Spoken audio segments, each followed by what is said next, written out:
Hello, Namaskar and a very good afternoon. Welcome to Dr. Kantipur. यतिखेर हेर्दै हुनुहुन्छ Kantipur television एचडीबाट र म सुदीपाञ्जली तपाईको साथमा प्रत्येक शनिबार मध्याह्न 12:30 बजेदेखि 1:30 बजेसम्म आउने गर्दछ यो कार्यक्रम जसमा हामी दक्ष अनुभवी चिकित्सकहरूलाई लाइभ यहाँ हाम्रो स्टुडियोमा बोलाएर उहाँहरूसँग हाम्रो स्वास्थ्यसँग सम्बन्धित विविध जानकारीहरू लिने प्रयास गर्छौं। सो आजको हाम्रो कार्यक्रम पनि सुरुवात भइसकेको छ र आज हामी विशेष गरी कुराकानी गर्छौं हाम्रो प्रसूति र स्त्री स्वास्थ्यको बारेमा। सो आजको हाम्रो गेस्ट हुनुहुन्छ डाक्टर स्मृति मास्के प्रधानज्यू एन्ड उहाँ हुनुहुन्छ एसोसिएट प्रोफेसर त्यसैगरी obstetrician and gynaecologist from KIST medical college. So आज हामी कुराकानी गर्छौं, मैले अघि पनि भनिहालेँ, वुमेन हेल्थको बारेमा, प्रेग्नेन्सी फेजको बारेमा, ब्रेस्ट फिडिङको बारेमा र धेरै कुराहरू छन् जुन आजको हामी हाम्रो टपिकमा इन्क्लुड गर्नेछौँ। तर डाक्टर साहबलाई हाम्रो स्टुडियोमा वेलकम गर्नुभन्दा पहिला let's have a look at her profile video on doctor Kantipur. Doctor Smriti Maske उहाँले सन् 2004 मा नेपाल मेडिकल कलेजबाट एमबीबीएस पूरा गर्नुभयो। त्यसपछि उहाँले सोही कलेजमा इन्टर्नशिप पनि गर्नुभयो। यो सँगै उहाँले सन् 2012 मा पाकिस्तानको लाहोरमा रहेको किङ एडवर्ड मेडिकल युनिभर्सिटीबाट master of surgery obstetrics and गाइनोकोलोजीको अध्ययन पनि पूरा गर्नुभयो। उहाँले सोही विषयमा अध्यापन गराउने कार्य पनि गर्नुभयो। डाक्टर मास्केले सन् 2006 मा नेपाल मेडिकल कलेजको प्रसूति तथा स्त्री रोग विभागमा मेडिकल अफिसर भएर पनि सेवा दिनुभयो। सोही अस्पतालमा ईएनटी डिपार्टमेन्टको मेडिकल अफिसर भएर पनि सेवा दिनुभयो। सन् 2007 मा नर्विक इन्टरनेसनल हस्पिटलमा र सन् 2008 मा नेपाल स्वास्थ्य अनुसन्धान परिषदमा मेडिकल अफिसरको रूपमा सेवारत हुनुभयो। सन् 2008 देखि 2012 सम्म पाकिस्तानको लाहोरको लेडी वेलिङ्टन हस्पिटलमा पोस्ट ग्रेजुएट ट्रेनी भएर पनि काम गर्नुभयो। सन् 2013 देखि 2019 सम्म किस्ट मेडिकल कलेज टिचिङ हस्पिटलमा प्रसूति तथा स्त्री रोग विभागको एसोसिएट प्रोफेसर भएर काम गर्नुभयो। उहाँको संलग्नता विभिन्न संस्थामा पनि रहेको छ। Nepal society of obstetrics and गाइनोकोलोजिस्टको कोषाध्यक्ष, किस्ट मेडिकल कलेजको extended medical services, breast feeding कमिटीको सदस्य, पुलचोकको फिट्स अफ फिटनेसका insanity instructor, pre and postnatal fitness instructor लगायत अरू थुप्रै संस्थामा आबद्ध हुनुहुन्छ। डाक्टर मास्के प्रसूति तथा स्त्री रोगका विभिन्न तालिम प्राप्त विशेषज्ञ पनि हुनुहुन्छ। यो सँगै जेन्डर बेस्ड भायोलेन्सका मास्टर ट्रेनर पनि हुनुहुन्छ। उहाँ यङ गाइनोकोलोजिस्ट अवार्ड 2015 AOCOG मलेसियाबाट पनि सम्मानित हुनुभयो। आजको हाम्रो कार्यक्रम डाक्टर कान्तिपुरका अतिथि हुनुहुन्छ स्त्री तथा प्रसूति रोग विशेषज्ञ स्मृति मास्के।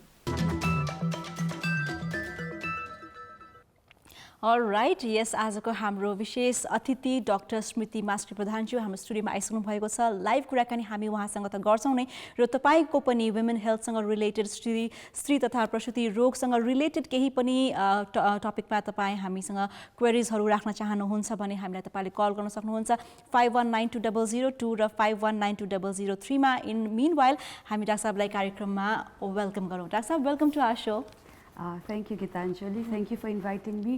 तपाईलाई एन्ड एन्टायर टिम कान्तिपुरलाई thank you very much. So आज हामी विशेष गरी अब महिला स्वास्थ्यहरूकै कुराकानी गर्छौँ होइन। सो तपाईँ हुनुहुन्छ स्त्री प्रसूति तथा स्त्री रोग विशेषज्ञ एन्ड धेरै कुराहरू छन्, जस्तै हाम्रो नेपालको ओभरअल कन्टेक्समा वुमेन हेल्थको इस्युको कुराहरू धेरै भइरहेको हुन्छ, but they are some certain factors which we don't know, अथवा भनौँ हामीलाई सही प्रपर तरिका थाहा छैन होइन। सबभन्दा फर्स्टमा सुरु गरौँ, एउटा वुमेनको लाइफमा एकदमै इम्पोर्टेन्ट महत्त्वपूर्ण क्षण भनेको गर्भ अवस्था, र they are some certain dos and don'ts पनि छन्, र कुन एज सर्टन ठिक होला प्रेग्नेन्सी प्लान गर्ने भन्ने पनि they are like lots of discussions होइन, यो भइरहेको हुन्छ।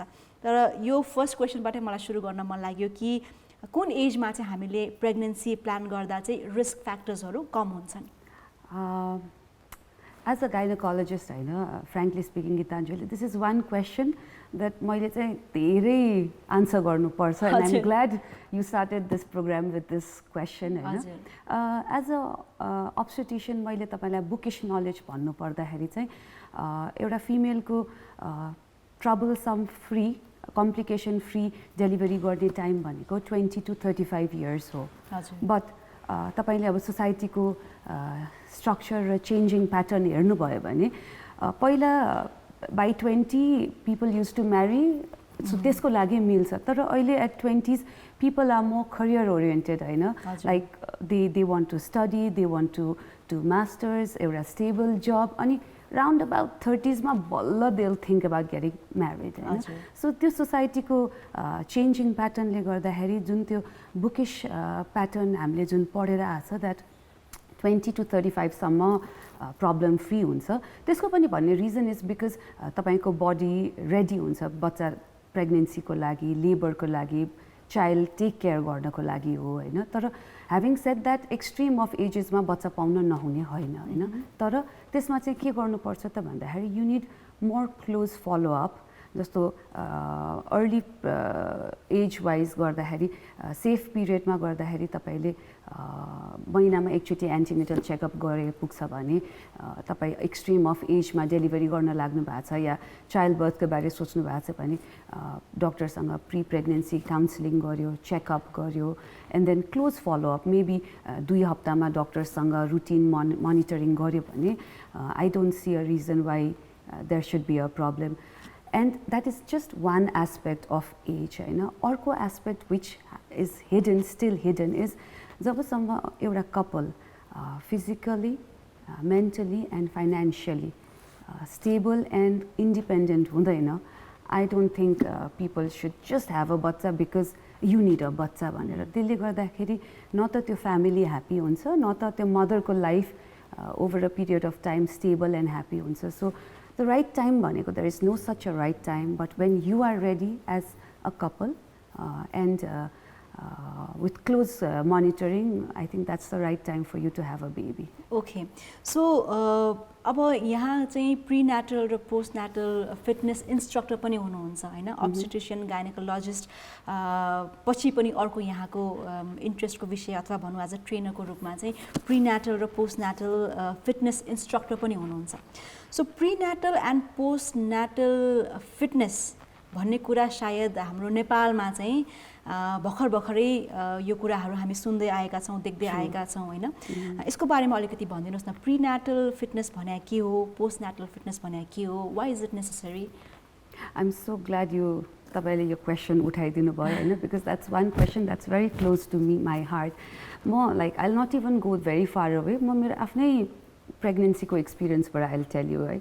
When and I tell you म त्यतिखेर डक्टर भइसकेको थिएँ. अनि वेन आई बिकेम प्रेग्नेन्ट अनि बच्चैदेखि म चाहिँ एकदम फिटनेस फ्रिक, अनि एक्सर्साइज गर्न मन लाग्ने, स्पोर्ट्स खेल्न मन लाग्ने. अनि आफू प्रेग्नेन्ट हुँदाखेरि चाहिँ मलाई गाइड गर्ने कोही थिएन कि. एन्ड इट वाज हाम्रो बुकमा पनि जस्ट वान प्याराग्राफ के लेखेछ त एक्सर्साइज प्रेग्नेन्सीमा गर्नुपर्छ भनेर त्यति लेखेछ. Just one paragraph in it. अनि आफ्नो पालीमा नभएपछि चाहिँ आई वाज भेरी डिसहार्टेन्ड. अनि डक्टरलाई सोद्धाखेरि पनि उहाँले गर्नुपर्छ गर, तर अब के गर्ने थाहा छैन होइन.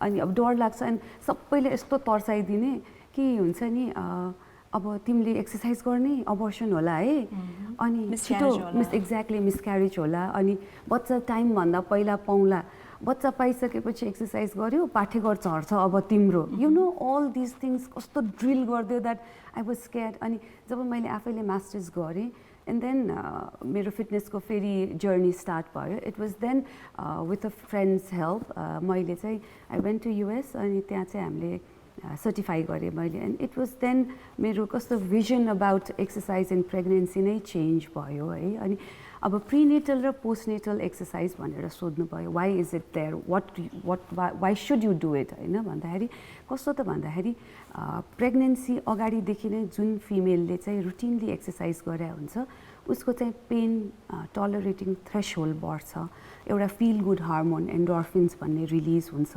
अनि इट्स नट जस्ट खालि दुब्लो देख्न, राम्रो देख्नलाई होइन. एक्सर्साइज भनेको तपाईँको हेल्थ एन्ड लाइफस्टाइलकै लागि नै जरुरी हुन्छ होइन. अनि प्रिनेटल तपाईँले एक्सर्साइज गर्नु कारण चाहिँ तपाईँको डेलिभरीको लागि रेडी हुनको लागि हो.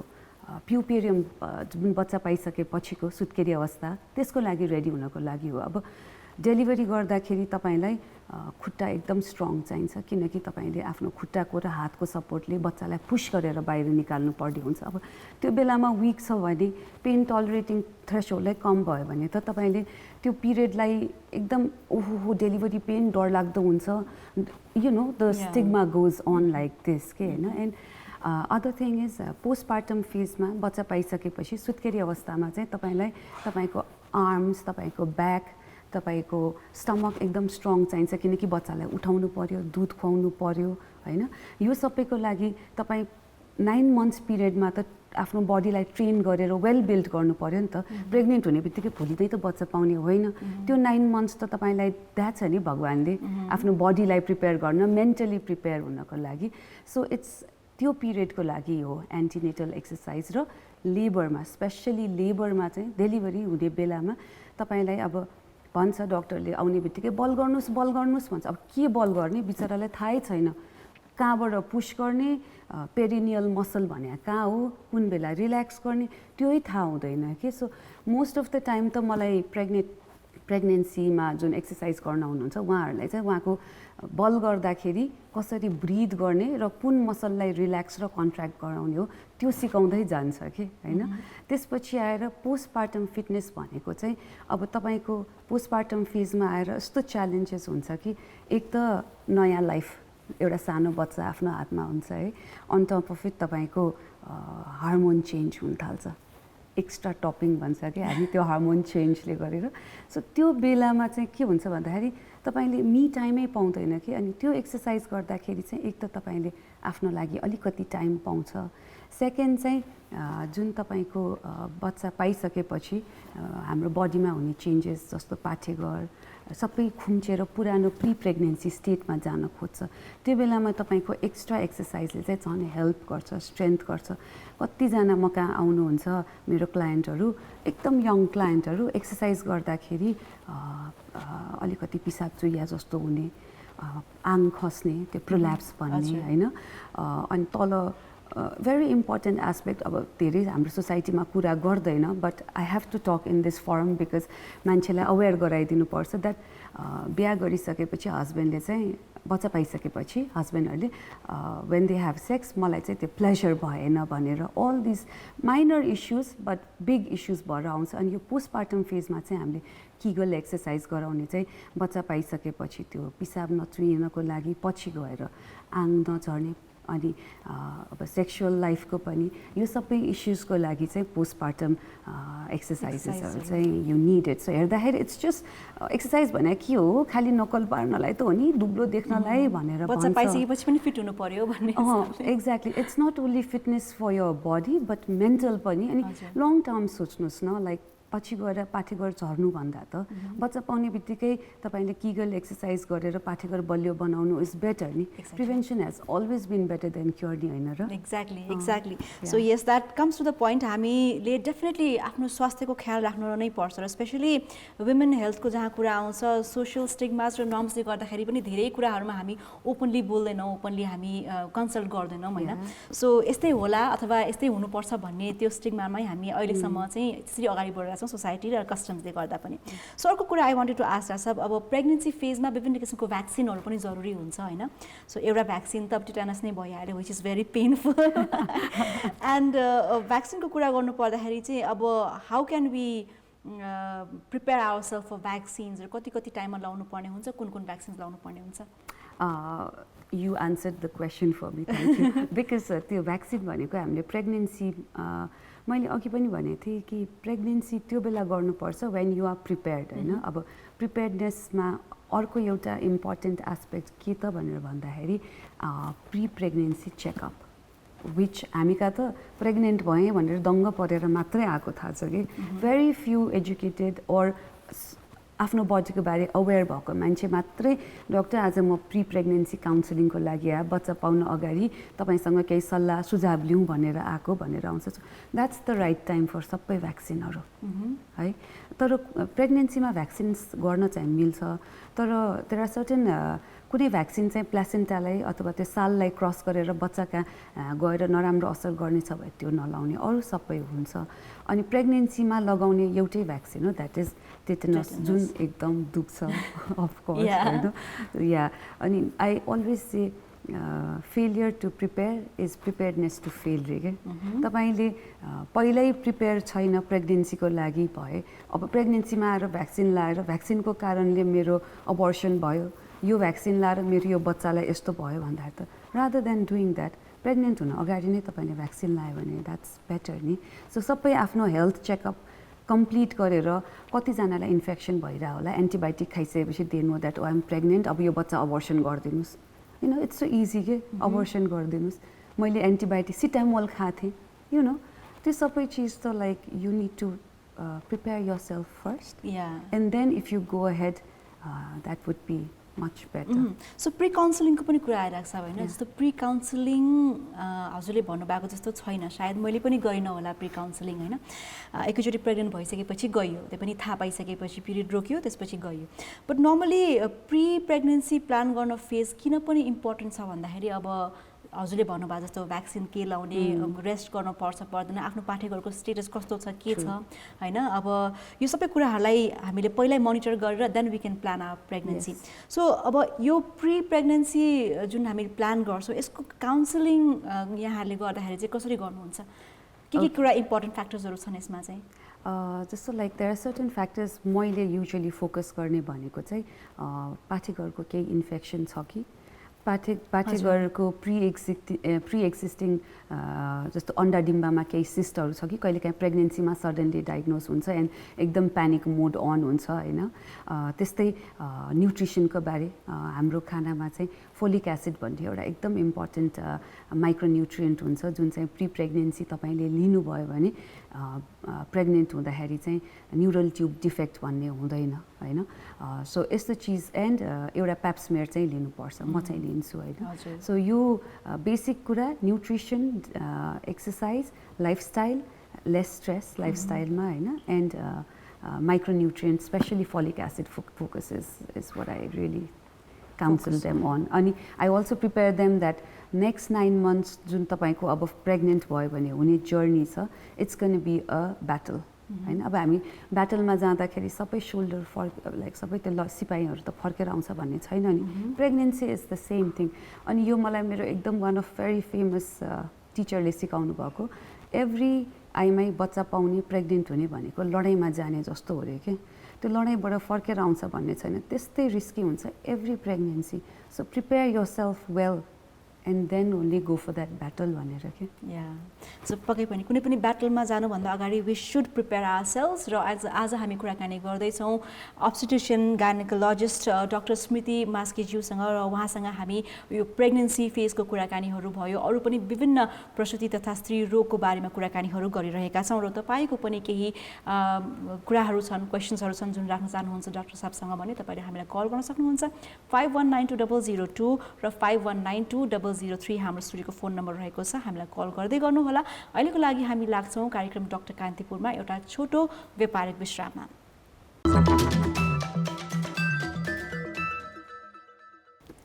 All right, welcome back. हेर्दै हुनुहुन्छ कार्यक्रम doctor Kantipur live Kantipur television एचडीमा म छु दिपाञ्जली तपाईँको साथमा र आज हामीसँग हुनुहुन्छ doctor Smriti Maske Pradhan and उहाँ हुनुहुन्छ एसोसिएट प्रोफेसर त्यसै गरी obstetrician and gynaecologist from KIST medical college र उहाँसँग हामी स्त्री तथा प्रसुति रोगको बारेमा विभिन्न जानकारीहरू लिइरहेका छौँ र प्रेग्नेन्सी फेजको बारेमा प्रेग्नेन्सी प्लान गर्ने फेजको बारेमादेखि हामीले यो कुराकानी गरिसकेका छौँ अब नेक्स्ट क्वेसन डाक्टर साहब so after the break I would like to ask you about the nutritions that are required अब प्रेग्नेन्सी फेजमा चाहिँ हेल्दी खानुपर्छ भन्ने कुरा हामी सबैलाई थाहा छ तर कुन चिज कति मात्रामा कसरी खाने होइन र एट द सेम टाइम अब त्यो आफूलाई फिजिकली फिट पनि कसरी राख्ने भन्ने कुराहरू सायद कमैलाई थाहा होला यसको बारेमा भनिदिनुहोस् न okay thank you so much Geetanjali अघि ब्रेकमा जान अगाडि मैले ठ्याक्क फोलिक एसिडको बारेमा कुरा गरेको थिएँ होइन सो न्युट्रिसन भनेको इट्स नट ओन्ली प्रेग्नेन्सी होइन लाइक सबै मान्छेलाई न्युट्रिसन इज भेरी इम्पोर्टेन्ट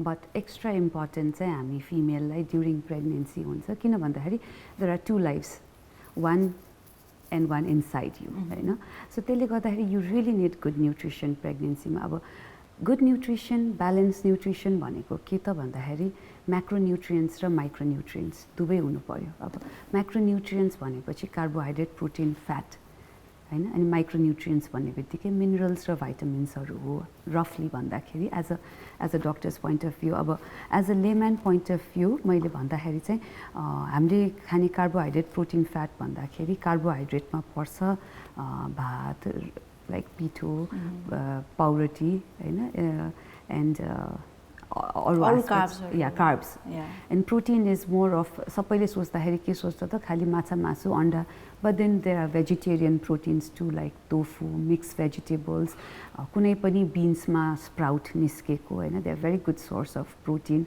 अनि फ्याट चाहिँ healthy fat and unhealthy fat दुवै हुन्छ the healthy fats are cheese olive oil almondsहरू seedsहरू हैन various form of seeds avocado very good form of healthy fats भयो अब माइक्रोन्युट्रियन्ट्समा भन्दाखेरि vitamins र minerals भयो अनि these you get it from fruits and vegetables हैन a balance of macro and micronutrients is a must तपाईको pregnancy को लागि हैन अनि अरु बेला चाहिँ हामीले चाहिँ ब्यालेन्स डायटमा हाम्रो कार्बोहाइड्रेट अलिक बढी हुन्छ है अब हाम्रो नेपालीको जुन नेपाली दाल भात तरकारी साग अचार माछा मासु यो जुन एउटा नर्मल फुड छ नि that is a very good diet provided प्रेग्नेन्सीमा चाहिँ हामीले कार्बलाई चाहिँ अलिकति कम गरेर प्रोटिनलाई बढी फोकस गर्नु पर्यो किनकि जुन त्यो ग्रोइङ बच्चा इनसाइड त उसलाई त प्रोटिनको बढी निड हुन्छ हैन ग्रो गर्नु पर्यो नि त सो त्यसको लागि चाहिँ प्रोटिन बढी अनि माइक्रोन्युट्रियन्ट्समा चाहिँ मेन फोकस गर्ने भनेको हामीले फोलिक एसिड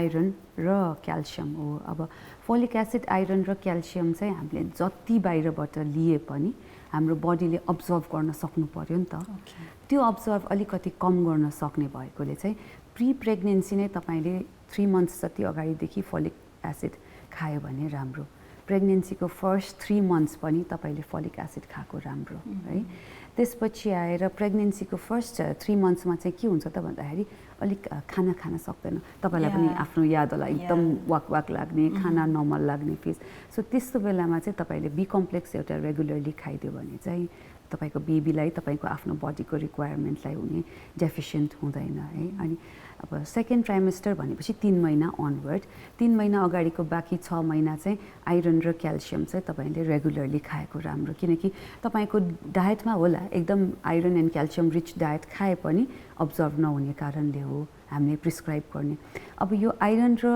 क्याल्सियम चाहिँ तपाईले खाँदाखेरि दुईटा सँगै खानु हुँदैन किनकि आइरनको अब्जर्प्सन क्याल्सियमले रोक्छ क्याल्सियमको आइरनले त्यसले गर्दाखेरि एउटा औषधि बिहान खाए अर्को औषधि बेलुका खाने अब आइरन किन चाहिन्छ त भनेर भन्दाखेरि डेली अब तपाईको ब्लड भोल्युम बढ्छ बच्चालाई रिक्वायरमेन्ट हुन्छ किनकि सबै बच्चालाई सर्कुलेसन त ब्लडको थ्रुबाट आमाबाट बच्चामा गइरा हुन्छ त्यसको लागि साइड बाइ साइड डेलिभरी हुँदाखेरि certain amount of blood loss हुन्छ है सो त्यो ब्लड लस भए पनि तपाईको बडीमा यति स्टोर हुनु पर्यो कि डेलिभरी पछिको लस तपाईले कमब्याक गर्न सकोस् है फर्स्ट अनि क्याल्सियम किन चाहियो भन्दाखेरि एक त तपाईको आफ्नै बोन ग्रोथको लागि बोन स्ट्रेन्थको लागि र सेकेन्ड बेबीको बोन ग्रोथको लागि अनि मैले कति सुनेको छु लाइक किन आइरन क्याल्सियम खानु पर्यो मेरो त सासूले खानु पर्दैन भनेको छ बच्चा ठुलो हुन्छ डेलिभरी हुन गाह्रो हुन्छ डक्टरले खुवाउँछ अनि अपरेसन गरेर निकाल्दिन्छ भन्छ भनेर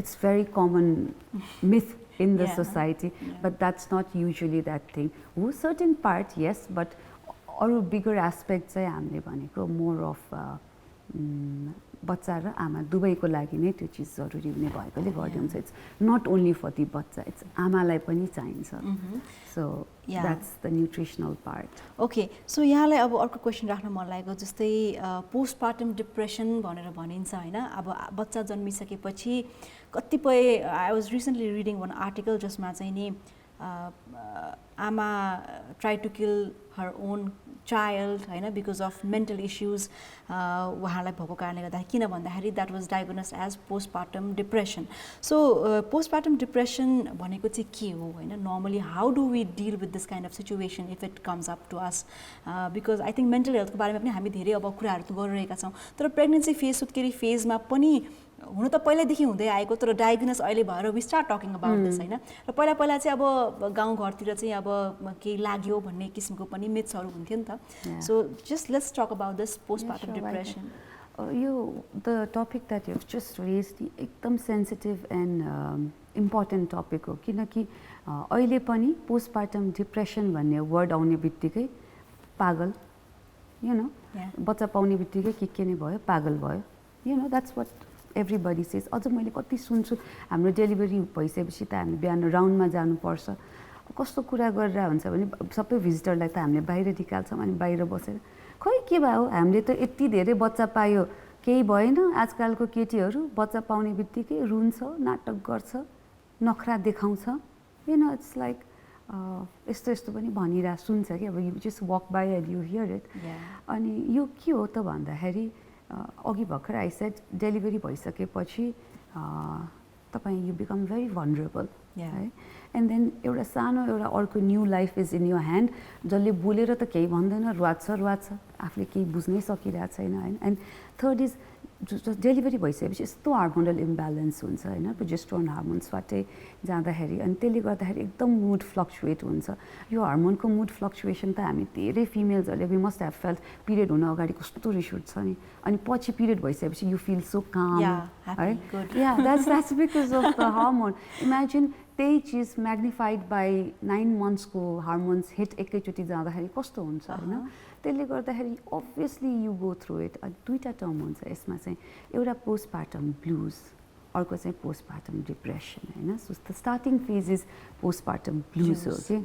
सो यो ब्लुजमा चाहिँ कस्तो हुन्छ भन्दाखेरि यो क्राइङ यो स्याड तर त्यस्तो एक्सटेन्टसम्म पुगे हुँदैन कि you will harm your self अथवा बच्चालाई चाहिँ हार्म गर्दैन त्यतिखेरसम्म।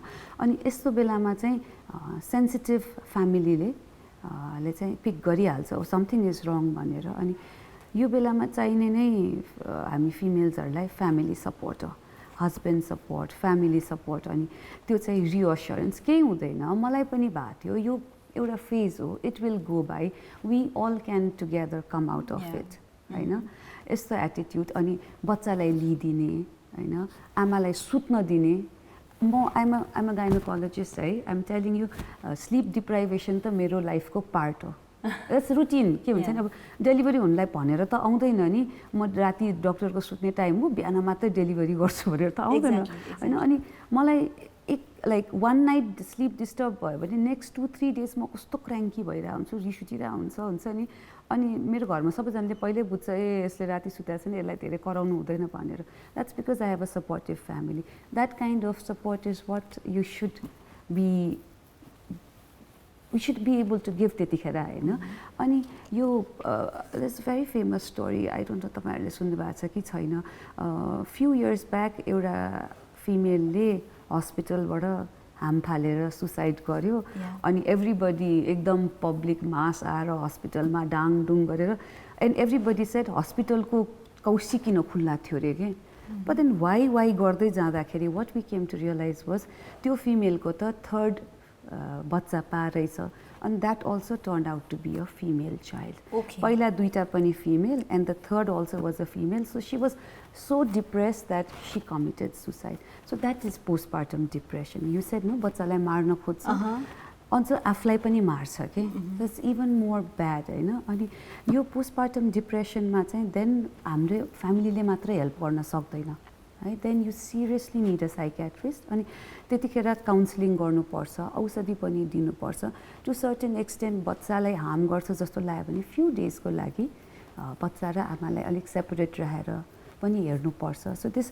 Postpartum phase is very vulnerable phase in a female life अनि फर एभर याद पनि हुन्छ होइन what happened in that time. You know, you'll never forget. You never forget. Exactly, you spoke my word. You never forget के त्यो बेला के भएको थियो भनेर। सो एकदम सेन्सिटिभ पार्ट भएकोले we all should be very supportive for a female. अनि यस्तै एउटा very interesting term is there just like how you said no postpartum depression and postpartum blues. त्यस्तै daddy blues भन्ने पनि एउटा टर्म हुन्छ। Okay, daddy blues. Yeah, daddy blues is one very interesting thing. अब एभ्रीबडीले चाहिँ बच्चा पाउने बित्तिकै बच्चा र आमामा फोकस हुन्छ है हाम्रो and then the father suddenly feels neglected क्या है। अनि त्यो फादरले नेग्लेक्टेड फिल गरेपछि इग्नोर गर्न थाल्छ। अब वाइफ जसले पहिला हस्बेन्ड गर्थ्यो वाइफलाई पनि बच्चा प्यारो, अब फ्यामिलीले पनि बच्चा र आमालाई नै मात्रै गरेपछि सडनली हस्बेन्डले लेफ्ट आउट फिल गरेपछि त्यो डिट्याचमेन्ट भएपछि the father child and the mother father bond बिग्रिन्छ है। सो त्यो ड्याडी ब्लुज नआउन दिनलाई र आफ्नो लाइफ कम्फर्टेबल बनाउनलाई पनि what all new mothers should do is they should trust their child हैन, आफ्नो बच्चालाई आफ्नो हस्बेन्ड अर त्यो बच्चाको बाउसँग पनि ट्रस्ट गर्यो भने आफूले पनि सर्टेन आवर्स सुत्न पायो एक्ज्याक्टली हैन, अनि बच्चाको पनि बन्डिङ हुन्छ के बाउसँग एन्ड बाउको बच्चासँग। सो त्यो daddy blues is again another important thing that never comes up. Yeah, we've never talked about it. You never talk, and it's male ego also. You don't tell, no. Just like how we female have our issues, you know, PMS stuff. This they male also they never say, but yeah, they do feel ignored to some extent. So, अनि female ले पनि help माग्नलाई अप्ठ्यारो मान्नु हुँदैन के। Yeah. So हामीलाई चाहिँ कस्तो छ भने I am a new mother. I should take care of मेरो बच्चा। अब सबैले गरेको देख्छ। So त्यो चाहिँ you should get over it, you know, like अनि मलाई गाह्रो भइरहेछ, मलाई निन्द्रा पुगिरहेको छैन भनेर you should be able to say it कि म थाकेँ, बच्चा एक दिन एकछिन कसैले हेर्दियो, I want to sleep, त्यो गिल्ट फिलै गर्नु पर्दैन के। That's very important thing. New mothers ले बुझ्नु पर्ने कि they think गर्नै पर्छ, मैले नै त हेर्ने हो, मेरै त हो, you know, like त्यस्तो हुँदैन, यो part of all of us हो। अनि अब ल तपाईको एकदम एक्सटेन्सिभ फ्यामिली छैन, सपोर्ट सिस्टम छैन भए हस्बेन्ड त छ, because I'm sure the husband will be there, हैन, हस्बेन्डको हेल्प लिन पनि अप्ठ्यारो मान्नुहुन्न। Exactly. So because त्यो भनेको it's up to you, your life and your new phase and the new child which you have to bring up the entire life भनौँ न। So I think I'm having a very interesting conversation right now. So अब अर्को कुरा चाहिँ जस्तै after becoming a new mother, breastfeeding is also very important हैन, र हामी breastfeeding को कुराहरू पनि गर्छौँ, breastfeeding सप्ताह भनेर मनाउँछौँ यहाँ छ। तर कतिपय ठाउँमा चाहिँ अब कहिलेसम्म breastfeed गर्ने त, because मैले recently I wanted to share कि एकजना मैले चिनेको मान्छे हैन, उहाँ न्यू डेलिभरी भयो and 2-3 months 3 monthsसम्म breastfeed गर्नुभयो, त्यसपछि चाहिँ नि फर्मुला मिल्क एन्ड अलिकति त्यो सेरेलेक्स मिसाएर चाहिँ दुधमा खुवाइदिने के बच्चालाई। सो वेनेभर अब इभन आई गट प्रेग्नेन्ट हैन, I gave birth, breast feeding गर्ने बेलामा स्ट्रिक्टली डक्टर एन्ड मिडवाइफ आएर के भन्नुहुन्छ भने 6 महिनासम्म आमाको दुध बाहेक पानी पनि नखुवाउनु भनेर। तर अब यहाँ चाहिँ सोसाइटीमा कस्तो छ भने हाम्रो नजिकको मान्छेहरू इनलजहरू देख्छ कि दुधले मात्रै पुग्दैन, बच्चाले खालि गर्यो खाउँ खाउँ गर्यो भनेर चाहिँ वी एड अरू थिङ्स पनि हैन। So is it right doctor साहब? वेल कस्तो हुन्छ भन्दाखेरि गीताञ्जली, म आफ्नै एक्सपिरियन्स भन्छु, just like how you said.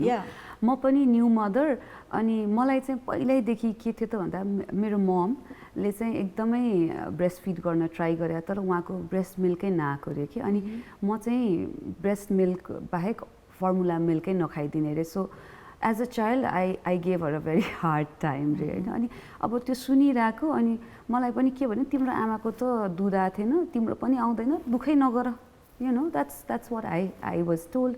But म चाहिँ आई वाज सो डिटर्मिन्ड, जेसुकै होस् म मेरै दुध खुवाउँछु भनेर होइन। अनि मैले आफ्नो फर्स्ट फ्यु मन्थ्स मेरो पनि आएन, अनि I could have easily given up के, बट लकी, म चाहिँ लकी कसरी भयो भने मेरो फादर डक्टर होइन, अनि उहाँले चाहिँ मलाई एकदम मोटिभेट गर्ने, इन्करेज गर्ने, अनि मेरो न्युट्रिसनमा एकदमै ध्यान दिने कि मेरो फादरले।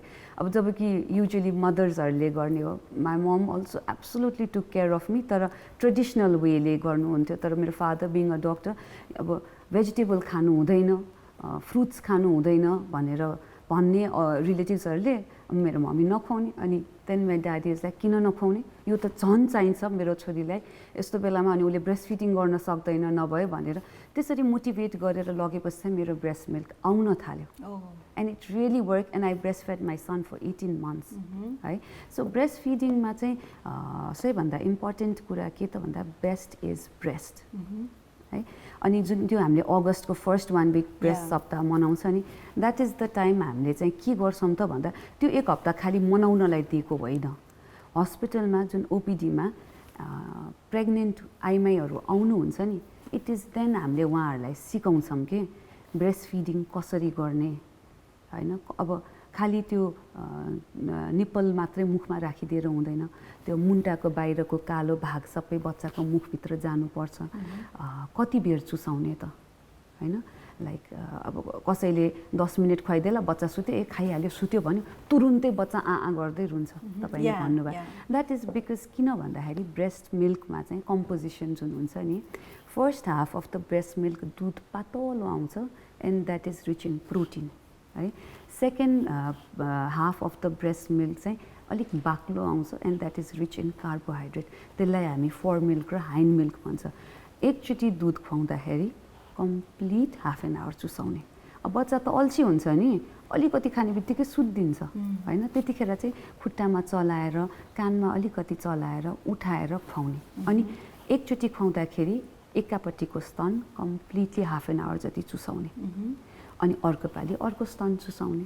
अनि यसले चाहिँ के गर्छ त भन्दा ब्रेस्टको साइज डिस्प्रपोर्सनेट हुन दिँदैन। कतिजना हुन्छ नि मेरो अर्को चाहिँ खाइ नै दिएन भन्छ क्या। अब बच्चालाई त ट्युन गराउनु पर्यो नि। अब हामी ह्युमन्स त हो नि, बच्चैदेखि चलाक होइन, अनि इजी चिज पाएपछि हामी हार्डवर्क गर्न खोज्दैनौँ नि होइन। त्यस्तै बटल फिड गर्ने बच्चालाई त एकचोटि तान्ने बित्तिकै दुध आइभएपछि त ब्रेस्ट फिडिङको एफर्ट लेबर किन गर्थ्यो होइन। त्यस्तै एकापट्टि साइडमा कम्फर्टेबल भइसकेपछि अर्कोपट्टि साइड उसले चुस्दैन, सो उसलाई सिकाउनु पर्छ, ट्रेनिङ दिनुपर्छ होइन। अब आफैलाई नै थाहा छैन भए कसरी सिकाउने, because your I will never see what your mind does not know नि। आफूलाई थाहै छैन त आफूले के सिकाउने होइन। सो यसले गर्दाखेरि चाहिँ ब्रेस्ट बाइला दुवै साइडको एकचोटि अनि 2-2 घन्टामा चुसाउने। अनि कतिसम्म चुसाउने भन्दाखेरि 24 मन्थसम्म ब्रेस्ट फिडिङ। तर विनिङ चाहिँ हामीले अब विनिङ भनेको बच्चालाई अरू खाना जस्तो ठोस पदार्थ खाना चाहिँ हामीले 6 मन्थ्समा गर्छौँ। तर त्यो भए पनि ब्रेस्ट फिडिङ चाहिँ कन्टिन्यू गरेकै राम्रो हो, किनकि अब आमाको लागि राम्रो, बच्चाको लागि राम्रो, फ्यामिलीको लागि। आमाको लागि किन त भन्दा डेलिभरी भइसकेपछि तपाईँले जब ब्रेस्ट मिल्क सकल गराउँछ नि, त्यो चुसाउँदाखेरि चाहिँ अक्सिटोसिन भन्ने एउटा हार्मोन आउँछ, त्यसले गर्दाखेरि पाठेघर खुम्चाउँछ। कतिजना डेलिभरी पछि पाठेघर रगत गएर ब्लड चढाउनु पर्यो भन्छ नि, त्यो हुँदैन एउटा। सेकेन्ड, आमा र बच्चाको बिच बन्डिङ बन्छ दुध खुवाउँदाखेरि है। बच्चाको लागि किन राम्रो त भन्दाखेरि बच्चालाई कम्प्लिट न्युट्रिसन पाउँछ ब्रेस्ट मिल्कमा। Breast milk is one milk जसमा न्युट्रिसन सबै कम्प्लिट हुन्छ चाहिने बच्चालाई ग्रोथको लागि है फर्स्ट। सेकेन्ड के हुन्छ त भन्दाखेरि हरेक आमामा कुनै पनि रोगसँग लड्ने एन्टिबडिज हुन्छ। आफूसँग जति पनि हुन्छ नि त्यो सबै बच्चालाई उसले ब्रेस्ट मिल्कबाट दिन्छ। सो एन्टिब्याक्टेरियल, एन्टिभाइरल सबै एन्टिबडिजहरू बच्चामा जान्छ सेकेन्ड है। अनि फ्यामिलीको लागि किन राम्रो होला? Can you answer? No.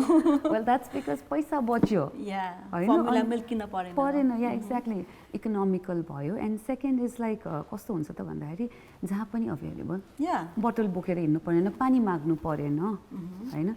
So यो तिनटैलाई विन विन सिचुएसन होइन ब्रेस्ट मिल्क त त्यो हो नि त। अनि त्यो ब्रेस्ट फिडिङ विकमा पहिल्यैदेखि यो सिकायो भने चाहिँ अनि के खुवाउने, के खायो भने ब्रेस्ट मिल्क आउँछ त होइन। जस्ट लाइक वाट मेरो माई मम त try to follow the custom and culture नि, according to her she was doing good for me, but my father educated how more. अनि त्यसले गर्दाखेरि मेरो नआइसकेको ब्रेस्ट मिल्कै फेरि आउन थाल्यो होइन। I continued for next 18 months होइन। So for me it was a blessing नि।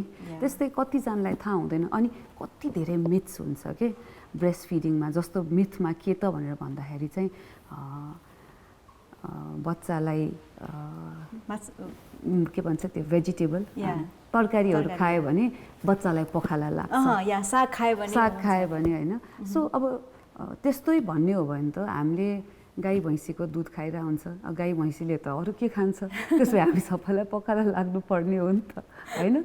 Like you know all these myths and we can continue talking about it. यति धेरै हुन्छ यो मिथ त। डेफिनेटली राख्छ। So we will be back in conversation. अहिलेको लागि हामी लाग्छौँ एउटा छोटो व्यापारिक विश्राममा। हामी आज कुराकानी गर्दैछौँ स्त्री तथा प्रसुति रोग विशेषज्ञ डाक्टर स्मृति मास्के प्रधानज्यूसँग। We will be back in a while, stay with us.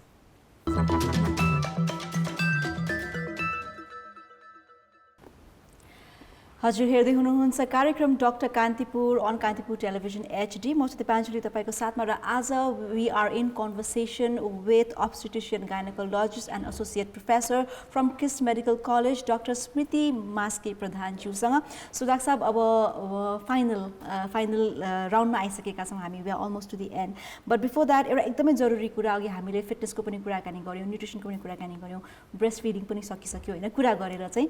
So अब पोस्ट प्रेग्नेन्सी वर्कआउट जुन अघि हामीले अलिकति कुरा गरेका थियौँ सुरुवातमा, यो चाहिँ कति बेलादेखि सुरु गर्दा ठिक हुन्छ? सो आफ्टर डेलिभरी या चाहे त्यो नर्मल होस् या सिजरियन होस् होइन, अवस्था हेरेर कुन बेला चाहिँ स्टार्ट गर्दा is the right time? Thank you, Gitanjali. I was hoping you would ask me this question, right? Because अहिले पनि postpartum exercise भनेको म कहाँ कसरी आउँछ त भन्दाखेरि पास्नी आउनलाई 2 महिना बाँकी छ, मलाई दुब्लो बनाइदिनुहोस् भनेर आउँछ कि। लाइक अनि once you cross बच्चा पाएको 45 days, postpartum त सक्यो. Okay. You know, that's the time for postpartum to start. And your platform is the right place for me to educate your viewers and everyone that normal delivery by 3 weeks you can come for postpartum workout. Cesarean section 5 to 6 weeks depending on the condition. But you need to have a trainer. आफै एक्लै गएर जिममा फुत्रु उफ्रेर चाहिँ हुँदैन, because you need a certified trainer and complications हुन सक्छ. So the right time for you to start postpartum exercise in normal delivery 3 weeks. 3 weeks. Post cesarean section 5 to 6 weeks. That's the right time for you to start and continue. Consistency is the key. त्यो पास्नीमा दुब्लो देखेर हुँदैन. You know, it's not just one photo. You need to have a healthy lifestyle. Yeah. So अब अर्को कुरा सर्टमा है हजुरले answer गर्नुपर्छ। जस्तै हाम्रो कस्टम एन्ड चलन चाहिँ कस्तो छ भने सुत्केरीमा वी eat मजाले 5 टाइम 6 टाइम होइन, and then we rest, we put on all massage and everything. And so we have seen lots of women जसले चाहिँ नि आफ्टर प्रेग्नेन्सीमा भन्दा पोस्ट प्रेग्नेन्सीमा चाहिँ धेरै वेट गेन गर्नुभएको पनि छ. I mean we have society होइन, we see it every day. So यसको लागि चाहिँ what suggestion would you give them, like as a doctor, as a fitness instructor होइन, सुत्केरीमा त्यति धेरै खानुपर्छ? It depends. It depends on person to person, but no, you really don't need to eat so much. Postpartum मा चाहिँ तपाईलाई pregnancy मा भन्दा lactating को लागि भएकोले अब जस्तो अघि मैले एक्जाम्पल दिएको थिएँ मेरै आफ्नै, more than carbohydrate, focus more on protein and minerals and vitamins जसले दुध आउनमा हेल्प गर्छ हैन. त्यस्तो डायट भयो भने तपाईले वेट पनि पुट अन गर्दैन अनि एक्टिभ लाइफस्टाइल मेन्टेन गर्नुस् and you'll not gain weight. त्यो extra weight is not required. So अब फाइनली जाँदै हाम्रो दर्शकहरूलाई, हाम्रो भ्युवर्सहरूलाई अलिकति भनिदिनुहोस् न, नेपालमा मातृ शिशुको जुन अवस्था छ as a doctor you have seen over so many years होइन, कस्तो देख्नु भएको छ र के कस्तो कुरामा चाहिँ एकदमै पहल गर्नुपर्छ जस्तो लाग्छ यहाँलाई? सी रफली नेपालको पपुलेसन इज 3 करोड. तपाईँले त्यसलाई हाफ गर्यो भने 1.5 crore female population. Nepal society of obstetrician and gynecologistमा registered number of obstetrician and gynecologist are 578. Can you see the disproportion? This is the state के हजुर. अनि कस्तो छ त भन्दाखेरि हाम्रो नेपालको maternal mortality कुनै पनि कन्ट्री, कुनै पनि देश कति धनी कति गरिब अथवा डेभलपिङ हो कि डेभलप छ, सर्टेन इन्डिसेसले आइडेन्टिफाई गर्छ, जस्तो हेल्थ इन्डिसेस, एजुकेसन लेभल होइन, पर क्यापिटा इन्कम. त्यस्तै हेल्थ इन्डिसेसमा चाहिँ मटर्नल मोर्टालिटी र इन्फेन्ट मोर्टालिटी एकदम इम्पोर्टेन्ट चिज हो. अनि 2016 द लेटेस्ट 2016 को डाटाले चाहिँ हाम्रो नेपालको मटर्नल मोर्टालिटी चाहिँ 238-39 पर 100,000 लाइफ बर्थ देखाएको छ. अनि हाम्रो एम चाहिँ बाई 2030 सस्टेनेबल डेभलपमेन्ट गोलमा चाहिँ लेस देन 70 गर्ने हो. सो यो गोल अचिभ गर्नको लागि चाहिँ नेपाल सरकारले धेरै पहल गरेको छ, जसमा चाहिँ आमा सुरक्षा कार्यक्रम र न्यानो झोला तपाईहरुले सुन्नुभयो होला. सो यो यसले गर्दाखेरि चाहिँ के भएको छ त भन्दा इन्स्टिट्युसनल डेलिभरी, हस्पिटलमा आएर गर्ने डेलिभरी रेट बढेको छ है. सो यो रेट चाहिँ अहिले हाम्रो 56% छ. बाई 2030 हाम्रो एम चाहिँ 90% बनाउने हो हैन. सो अब यो गर्नको लागि नेपाल गभर्नमेन्टले डेलिभरी फ्री गर्दैछ. Caesarean section and delivery both free and so many of people don't know about it है. अनि अर्को thing that you should do is abortion legalise गर्दैछ. नेपाल त साउथ इस्ट एसियन कन्ट्रिजमा एउटा रोल मोडल हो सबैले भन्दाखेरि Nepal has grabbed bull by its horn भन्छ कि अबर्सनलाई लिगल गरेर होइन and then last is social school हेल्थमा रिप्रोडक्टिभ हेल्थलाई इन्कर्पोरेट गरेर contraception abortion menstruation normal delivery या लाइक कसरी डेलिभरी गर्नलाई के गर्नुपर्छ हस्पिटल जानेदेखि लिएर यो सबै चिज स्कुल हेल्थमा केटा र केटी नट ओन्ली केटी केटा र केटी दुवैजनालाई भयो भने एटलिस्ट एउटा पार्टनरलाई त थाहा हुन्छ so at least next generation that's gun come will have a better knowledge about reproductive health. Exactly. त्यसले गर्दाखेरि maternal health राम्रो हुन्छ. Yeah. So thank you so much, Raksa, for being here and sharing us so many things and interesting things in your interesting way. हामीलाई यति धेरै जानकारी दिनुभएकोमा धेरै धेरै धन्यवाद. I hope our viewers they've had a nice time and they really enjoyed your conversation as well. So thank you so much once again. Welcome. Thank you. It was my pleasure, Gitanjali. Thank you. All right. So yes, with this आजको हामी हाम्रो कार्यक्रम doctor कान्तिपुरको लगभग अन्त्यतिर आइसकेका छौं. अर्को हप्ता अर्को एकजना दक्ष अनुभवी चिकित्सकसँग उहाँको एक्सपर्टिज र उहाँले दिनुभएको सुझाव हामी लिएर आउने नै छौं. त्यतिन्जेलसम्मको लागि हामीलाई बिदा दिनुहोस्. कान्तिपुर टेलिभिजन HD हेर्दै गर्नुहोला. बाइ, नमस्ते एन्ड टेक केयर.